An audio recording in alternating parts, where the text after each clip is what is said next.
मेरा ज़ाती तजर्बा ये है कि जहाँ औरत की इज्जत नाजुक होती है वहाँ मर्द का रूप भी नाकाबिले एतबार होता है। ख़ुसूसन जब बाप भाई अनपढ़ देहाती हो तो झूठी गैरत के नाम पर लड़कियों के जज्बात और अरमानों को सौदा कर देते हैं। शोहर है तो वो मजाजी खुदा बनकर उसकी खुदी से उनको महरूम कर देता है। ताहम सारा इल्ज़ाम मर्दों को देना भी नाइंसाफ़ी है, क्योंकि अक्सर औरतें फ़रेब अपनी मर्जी से सिखाती हैं। अगर वो चाहें तो अपनी ज़िंदगी की खूबसूरत राहें नहायत होशियारी से मुतय्यन कर सकते हैं, मगर तकदीर के हाथों में अपना सब कुछ सौंप कर वो खुद अपनी बर्बादी को दावत देती हैं। जबकि कुदरत ने कुछ काम तदबीर के ज़ेरे असर रखे हैं, वो तदबीर से ठीक किए जा सके। तभी तो कहा जाता है कि रोती हुई हर औरत और हंसते हुए हर मर्द पर इतवार नहीं करना चाहिए। मेरी तबाही की कहानी में ज़्यादा दोष मेरा अपना है। मेरे वालिदैन का ये इल्ज़ाम अपने वालिदैन पर लगाना तो मुझे ज़ेब नहीं देता। उन्होंने तो मेरे सुनहरे मुस्तकबिल के ख्वाब देखे थे, मैंने अपने ख्वाबों को सुनहरी जाल खुद पर इस तरह डाला कि वो मुझसे दूर हो गए। उन्होंने मेरा नाम रहमत इसलिए रखा था कि बेटी उनके आंगन में रहमत बनकर उतरी है। बड़ी मिन्नतों मुरादों से उन्होंने मुझे रब से मांगा और वो पा लिया। अगर इन्हें पता चलता कि बेटी नहीं बल्कि अपनी इज्जत की उजली सफ़ेद चादर के लिए स्याह दाग मांग रहे हैं, तो शायद वो पैदा होते ही मेरी ज़िंदगी का चिराग गुल कर देते। दोनों भाइयों को मेरी उम्र में बहुत फ़र्क था। वो कॉलेज जाते थे जब मैं पैदा हुई। इतनी मुद्दत बाद माँ की गोदहरी होने पर ख़ानदान हैरान था, मगर इतने खुश थे कि उनके घर आंगन में अल्लाह की रहमत की बारिश हुई थी। भाई भी मुझे जान से ज़्यादा अजीज़ रखते थे। बाप के मकान में मेरी मासूम कुलकारियों की वजह से बाहर का समा रहता था। अपने घर के नौकर भी खुश थे। मेरी हर जायज़ व नाजायज़ ख्वाहिश पूरी की जाती थी। दादी मेरे साथ लाड प्यार को ज्यादा मना करती थी कि कल को उसने पराए घर जाना है, लड़की जात है, इतना न बगाड़ो, किसी घराने से मुताबिक तो उसके लिए मसला हो जाए। मैं 8वीं जमात में थी जब बड़े भाई की शादी हुई। भाभी बहुत अच्छी थी। सारा दिन मैं उनके कमरे में घुसी रहती। अम्मी समझाती भी कि उनको आराम भी करने दिया करो, मगर मैं उनकी एक ना सुनती। साल बाद दूसरे भाई के सर पर सेहरा शादी का। अपनी जिंदगियों में मसरूफ हो जाने के बावजूद दोनों भाई मुझे अब भी इतना ही वक्त देते जितना पहले दिया करते थे, बल्कि अब तो घर में मेरे नाज उठाने वाली भाभियाँ भी आ गई थी। कितनी खुशकिस्मत थी मैं कि मेरे दोनों भाभियाँ भी मुझे इस तरह चाहती थी जैसी मैं उनकी सगी छोटी बहन थी। दोनों ही बहुत अच्छी थी। हम मिल बैठते तो कहों की बरसात हो जाती। अगर बिस्मा आ जाती तो महफिलें गुलो गुलजार हो जाती। बिस्मा मेरी अजीज जान सहेली थी। उसका घर हमारे बराबर में ही था, तभी ज्यादातर हमारे घर पाई जाती। मैं अपनी सहेली से बहुत मोहब्बत करती थी, उससे बिछड़ने का तसव्वुर भी नहीं कर सकती थी। दरअसल में एक जुनूनी किस्म की लड़की थी जिसके साथ तअल्लुक बन जाता जो वाबस्तगी आखिर हद्दों को छू लेती थी। बिस्मा के वालिद एक सरकारी अफसर थे और उनका तबादला होता रहता था। बिस्मा के साथ मेरी दिली वाबस्तगी इतनी बढ़ गई और मैं ये भी भूल गई कि उसके वालिद का तबादला हो गया तो ये लोग कहीं चले जाएंगे और मैं उसको खुद से बिछड़ने से न रोक पाऊंगी। वही हुआ जिसका डर था। एक दिन उसने मुझे बताया कि उसके अब्बू का तबादला कराची हो गया और वो 20 दिन में वो ये मकान छोड़कर चले जाएंगे। ये खबर मुझ पर बिजली बनकर गिरी। एक दिन वो हमारे घर न आती, जब मैं उससे न मिलती तो वो दिन पहाड़ बनकर मुझ पर गुजरता। मेरी कोई बहन नहीं थी। ये कमी उसी लाजवाब और धीमे मजाज वाली लड़की ने पूरी कर दी थी। उससे जुदाई के तस्वर से मुझे हर वक्त रोना आता। आंखों से खुद ब खुद आंसू गिरने लगे। इत्तेफाक से उन दिनों हमारे मैट्रिक के इम्तहान होने वाले थे। अल्लाह ने मेरी सुन ली। इम्तहान की खातिर बिस्मा के वालिदा ने उसको हमारे घर छोड़ दिया। मेरी खुशी की इंतहा न रही। गर्चे जानती थी कि खुशी हार दिया, फिर भी कुछ दिन तो वो मेरे साथ थी। हमने मिलकर इम्तहान की तैयारी की, पर्चे दिए और वक्त पर लगाकर उड़ गया। बिस्मा के वालिद उसको लेने आ गए। उस दिन मैं बहुत रोई, आंखें रो रो कर लाल हो चुकी थी। वो भी रोती हुई हमारे घर से गई। हम 14-15 बरस की उम्रों में कितनी जज्बाती हो जाती हैं, मैं उस वक्त को भूल नहीं सकती। बिस्मा चली गई, मैं उदास रहने लगी, हंसना बोलना छोड़ दिया। अम्मी को डर था कहीं बीमार न पड़ जाऊं। भाई मेरा ध्यान बटाने को घुमाने फिराने ले जाते, मगर मेरे जहन में हर वक्त बिस्मा की याद रहती। मैं बीमार पड़ गई और वालिदैन परेशान रहने लगे। अम्मी ने कहा उसको बिस्मा से मिलाने कराची ले जाते हैं ताकि ये ठीक हो जाए। मैं ये सुनकर खुश हो गई और वालिदैन से जिद की तो मुझे कराची ले गए। बिस्मा से मिलते ही मेरी बीमारी और पज मुर्दगी और दूर हो गई। वहाँ हम कुछ दिन रहे, लेकिन ता देर तो ना रह सकते, घर वापस आना ही था। घर आकर मैंने रट लगा दी कि कराची अच्छा शहर है, हम वहाँ शिफ्ट हो जाएंगे। वालिदा ने समझा कि जिसकी खातिर शिफ्ट होने का कह रही हूँ उसके वालिद का फिर कहीं और तबादला होगा तो क्या हम उनके पीछे मारे मारे फिरेंगे। मैं नहीं मानी और जिद पकड़ ली। ये वालिद साहब की मोहब्बत की इंतहा थी। उन्होंने कारोबार भाइयों को सुपुर्द किया और मेरी खातिर शहर बदल लिया। हम कराची आ गए और मैंने बिस्मा के साथ कॉलेज में दाखिला ले लिया। मुझे वालिद ने बिस्मा के घर वक्ती तौर पर छोड़ा क्योंकि वालिद के साथ सामान भी फैसलाबाद से लाना था। कुछ दिनों बाद अब्बू ने कराची में घर ले लिया और मेरे साथ रहने लगे। मैं बहुत खुश थी। मुराद जो पूरी हो गई थी। अभी मुझे कॉलेज जाते थोड़े ही दिन हुए थे कि मैंने कॉलेज के रास्ते में एक नौजवान को खड़े देखा। उसकी खूबसूरती ने मुझे मुतवज्जो किया तो वो भी मेरी तरफ मुतवज्जो हो गया। अब मैं खुद को समझाती कि उसकी जानब ध्यान ना दो, लेकिन वो तो रोज़ ही खड़ा मिलता। मैं उसकी जानब देखे बिना न रहती। खुद से खौफ भी आता था कि जुनूनी तवीज़ पाई थी। किसी से भी तल्लक बनाने से घबराती थी कि ये तल्लक खुद मेरे लिए बायस अज़ाब बन जाता। एक सहेली की मोहब्बत ने मेरे वालिदैन से उनका शहर छुड़वा दिया, तो ये दूसरा तल्लक न जाने कौन सा दिन दिखाने वाला था। एक दिन मैं कॉलेज से वापस आ रही थी कि उस नौजवान ने मेरा रास्ता रोक लिया और एक मोबाइल फ़ोन मेरे हाथ में थमाकर चलता बना। लोग देख रहे थे, इसलिए उसे आवाज़ भी ना दे सकी। अब उस मोबाइल ने काम दिखाया। उसके वॉइस मैसेज थे जो उसने मुझे मुखातब करके भरे थे और इल्तिजा की थी कि मिस कॉल का जवाब अपनी आवाज़ में दो और मोबाइल अगले दिन उसे लौटा दो। ये मेरे लिए एक बड़ा इम्तहान था। बहरहाल मैंने वॉइस मैसेज तो रिकॉर्ड ना किया, अलबत्ता मोबाइल वापस करने की नीयत से अगले दिन उस जगह खड़ी हो गई जहाँ वो खड़ा रहता था। वो कहने लगा, सामने पार्क में आ जाओ, यहाँ लोग बहुत हैं, वहाँ तुमसे अपना मोबाइल फ़ोन ले लूँगा। मैं बेखौफ पार्क चली गई। वो 1 मिनट को मेरे पास आया, कहने लगा, सामने मेरा दोस्त आ रहा है, कल ले लूँगा, फ़ोन अपने पास रखो। ये कहकर बगैर फ़ोन लिए वो चलता बना और मैं हैरान परेशान खड़ी की खड़ी रह गई। जो उसकी चाल थी, वो बहाने से मुझे दोबारा पार्क में बुलाना चाहता था। घर आकर उसका फ़ोन खोला तो तमाम वॉइस मैसेजेस सुनने लगी। ये तकरीबन 12 पैगामात उसने मेरे नाम रिकॉर्ड किए थे। पहले दिन तो 2 ही खोले थे जिनमें कुछ इस तरह की बातें थी, आपकी नज़रों ने मुझे हिम्मत दी, आपको मुखातब करूँ, आपकी निगाहें मुझसे पसंदीदगी का इजहार करती हैं, उम्मीद है आप मुझे मायूस नहीं करेंगी।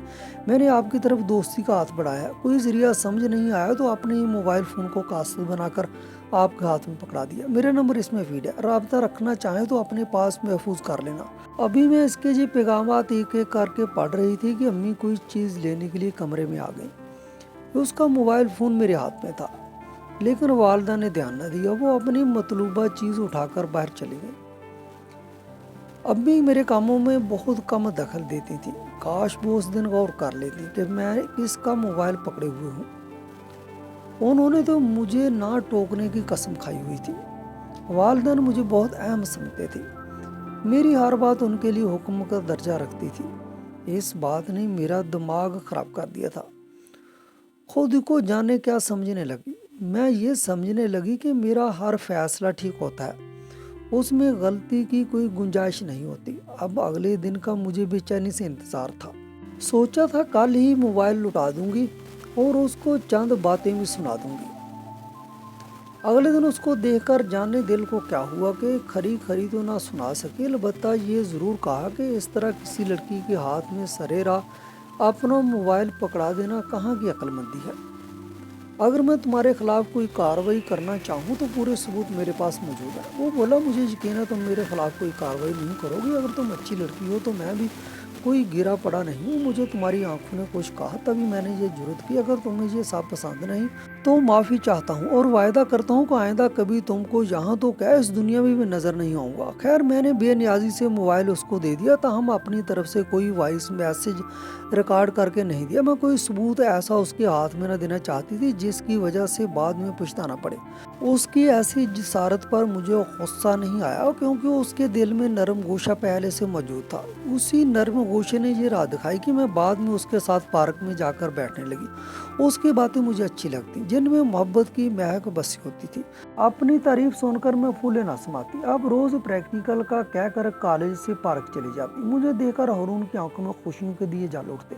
फिर ये हाल हुआ कि जिस दिन हमारी मुलाकात ना होती कमी से महसूस होती, वो अब मेरी जिंदगी में अहमियत अख्तियार कर गया। एक दिन कॉलेज में मुझे पता चला कि उसकी और भी लड़कियां दोस्त हैं। मेरी एक क्लास फेलो ने मुझे उसके साथ रास्ते में बातें करते देख लिया। दूसरे दिन उसने मुझसे पूछा कि हारून तुम्हारा क्या लगता है। उस पर मैंने भी यही सवाल उससे कर दिया कि वो तुम्हारा क्या लगता है। वो मेरा चचा दादा है, लेकिन अच्छा लड़का नहीं है, नशा करता है और दूसरी बुराइयों में भी मुलव्वस है। तभी मेरे वालिद साहब ने मेरी बाजी के रिश्ते से सख्ती से इनकार कर दिया। फरवा ने मुझे चंद लड़कियों के नाम और फ़ोन नंबर दिए, तो मैं खुद उनसे बात करके تصدیق कर लो, ये उनको भी बेवकूफ़ बना रहा है। उसकी बात मेरे दिल को लगी। मैंने उन लड़कियों का खोज निकाला, उनसे मिलकर तस्दीक की, वो सब सही था जो फरवा ने बताया था। मुझे बेहद दुख हुआ, हारून ने मेरे साथ धोखा किया था और झूठ बोला था कि मुझसे पहले उसकी किसी लड़की से दोस्ती नहीं थी। अब जब मैं उससे पार्क में मिली तो उन लड़कियों के नाम उसको बता दिए और दो टोक बात की कि तुमने उन लड़कियों को बर्बाद किया, बोलो ये बात सच है या नहीं। वो घबरा गया, कहने लगा तुमसे किसने कहा? जिसने भी कहा है कहा तो सही है ना। जब उसको यकीन हो गया कि मैं उसकी असलियत जान चुकी हूँ तो वो कमीनगी पर उतरा है। कहने लगा मैं तुमको भी ऐसे ही रुसवा कर सकता हूँ जैसे मैंने उनको किया है, वरना मुझसे यूं ही मिलती रहो, हरगज नहीं। मेरे दिल में अब तुम्हारे लिए कोई गुंजाइश नहीं। अगर तुमने मजबूर किया तो मैं अपने वालिद और भाइयों से शिकायत कर दूंगी, वो तुम्हारा बंदोबस्त खुद कर लेंगे। मुझे धमकाती हो, जानती हो उसका अंजाम क्या है? वो गुस्से से भड़क उठा। उसने कहा मेरे दोस्त ने तुम्हारे और मेरे साथ अपने मोबाइल फ़ोन में तस्वीरें बनाई हैं जब हम पार्क में गुफ्तगू करते थे। तो मोहब्बत के जज्बे में मुझ में खोई होती, तुमको पता भी न चला कि कोई हमारी मूवी और तस्वीरें बना रहा था। ये सुनकर मुझे शदीद झटका लगा। तो क्या कोई मोहब्बत का नकाब ओढ़कर इतना भी गिर सकता है? मैंने कहा अच्छा मैं माजरत करती हूँ जो मैंने तुमको गुस्से में कह दिया है, लेकिन तुम वो तस्वीरें और मूवीज़ अपने दोस्त के मोबाइल से डिलीट कर दो। वो बोला मैं कर दूंगा, उसका फ़ोन मेरे ही घर पड़ा है। मैंने कहा मुझे कैसे यकीन आए कि तुम वाकई डिलीट कर दो? वो बोला यकीन ना आए तो अभी मेरे साथ चलो और अपने हाथ से खुद वो सारी तस्वीरें मिटा डालो। मैं उसकी बातों में आकर उसके साथ चली गई। मुझे खुद पर ज़रूरत से ज़्यादा एतमाद था। वो जगह हमारे घर से ज़्यादा दूर भी नहीं थी जहाँ हारून मुझे ले गया था। मेरा ख्याल था कि वहाँ अफराद होंगे, लेकिन वहाँ कोई नहीं था। उस खाली मकान में उसने मेरे बुरा भला कहने का बदला ले लिया और हद से बड़ी मेरी खुद एतमादी ने मेरे गरूर को खाक में मिला दिया। इतनी बड़ी कीमत लेकर उसने वो मोबाइल दिया जिसमें मेरी और उसकी पार्क वाली तस्वीरें और मूवीज़ थी। मैंने उन सब चीज़ों को खुद डिलीट किया तो मेरी जान में जान आई कि अब मैं रसवाई के ख़तरे से बाहर हो गई हूँ, लेकिन ये मेरी खाम ख्याली थी। ऐसे तेज़ तरार और गलत किस्म के आवारा लड़के भला इतनी आसानी से पीछा कहाँ छोड़ते हैं। उसने मेरी तस्वीरें एक और मोबाइल में महफूज कर रखी थी जो उसने फेसबुक पर डालकर मुझे सारे ज़माने में रुसवा कर दिया। ये तो मैं सोच भी नहीं सकती थी कि वो इतना शफाक दिल होगा। उसने मोहब्बत के इतने कौलो करार करके भी हया न की। मुझसे बड़ी भूल हुई कि उसकी खूबसूरती के जाल में फंस कर इस पर एतवार किया। और दरअसल मेरे माँ बाप ने इतना मुझे प्यार और इत्मीनान दिया था कि मेरा ख्याल था कि मैं चांद पर भी उड़कर चली जाऊँ तो जा सकती हूँ। कोई भी अजनबी और तनहा जगह मुझे नुकसान नहीं पहुंचा सकती। फेसबुक पर मेरी तस्वीरें चलने से मैं ही बदनाम ना हुई, मेरे घर वाले भी किसी को मुंह दिखाने के काबिल नहीं रहे। मेरी ज़िंदगी बर्बाद हो गई, बल्कि ज़िंदगी ही बदल गई। मेरे वालिद रसवा हुए, भाई भी शर्मिंदा हुए। उनके लाड प्यार को मैंने अपनी नादानी से रसवाई के अंधेरों में धकेल दिया। अब्बू बिल्कुल खामोश हो गए। उन्होंने मुझसे बात करना छोड़ दी और ज़रा सी लफ्ज़िश इंसान को इज्जत भरी ज़िंदगी से बाहर निकाल फेंकती है कि वो मुंह के बल जा गिरता है और फिर तमाम उम्र उठने के काबिल नहीं रहता। हारून ने तो मुझे बर्बाद करके घर बसा लिया, लेकिन मैं अपने घर में बेगाना हूँ। मेरा तजर्बा भी यही कहता है कि रियाकार मर्द को वाकई कोई एतवार नहीं होता। वो एक ऐसे सांप की तरह होता है जो मौका पाते ही डस लेता है। कुछ तो ऐसे भी होते हैं जो अपनी हवस की खातिर कितनी मासूम और बेगुनाह लड़कियों की जिंदगियां उजाड़ते चले जाते हैं। शायद वो अपनी हवस की शिद्दत में यौम मैशर को भी भूल जाते हैं। खूबसूरती उस पर सोने पर सुहागे का काम करती है। ये एक ऐसा पर्दा है जो इंसान के अंदर की सूरत को बिल्कुल छुपा देता है। तब औरत हो या मर्द उसकी पहचान मुश्किल हो जाती है कि वो धोखा देने वाला है या धोखा खाने वाला। मैं भी ऐसी ही हसीन चेहरे के फ्रेम में उलझ गई थी, तभी धोखा खा गई। जब उसकी शख्सियत से पर्दा उठा बहुत देर हो चुकी थी। खुद फरेबी के धुन में वापसी के सारे रास्ते गुनवा चुकी थी। कुदरत ने मुझे ऐसी सजा दी कि जिंदगी वीरान हो गई। सच कहते हैं लड़कियां कांच के खिलौनों की मानद होती हैं। उनके लिए जिंदगी एक टेढ़ा मेढ़ा रास्ता है जिसके इर्द गिर्द लातदाद कांटे बिखरे रहते हैं। जरा देर को पैर रास्ते से उतर जाए तो तमाम जिस्म जख्मी हो जाता है। जब तक सर पर बाप या भाइयों का हाथ ना, उसकी अपनी बहादुरी और समीदारी एक बेमानी शाह है। हमारे यहाँ बिलाशुबा वालिद और भाइयों की तरफ से इन्हें बड़ी तवज्जो और तोहफ़्फ़ुज़ हासिल होता है, मगर हैरत का मकाम यह है कि कभी वालिद और भाइयों की तरफ से भी इन नाजुक कलियों को ठेस पहुँच जाती है और ये टूट कर बिखर जाती है। जैसा जख्म मैंने ज़िंदगी से खाया काश कोई दुश्मन भी ना खाए। ये वक्ती दोस्तियाँ सिर्फ एक ज़िंदगी नहीं बल्कि ख़ानदानों की इज़्ज़तें पामाल करने के लिए काफ़ी होती हैं। अब सोचती हूँ अगर रोक टोक होती और हर बात पर एतबार न कर लिया जाता तो मैं इतनी बड़ी आजमाइश से बच निकली। नाज़रीन, आपको हमारी आज की कहानी कैसी लगी? कमेंट सेक्शन में अपनी राय का इजहार ज़रूर कीजिएगा। शुक्रिया।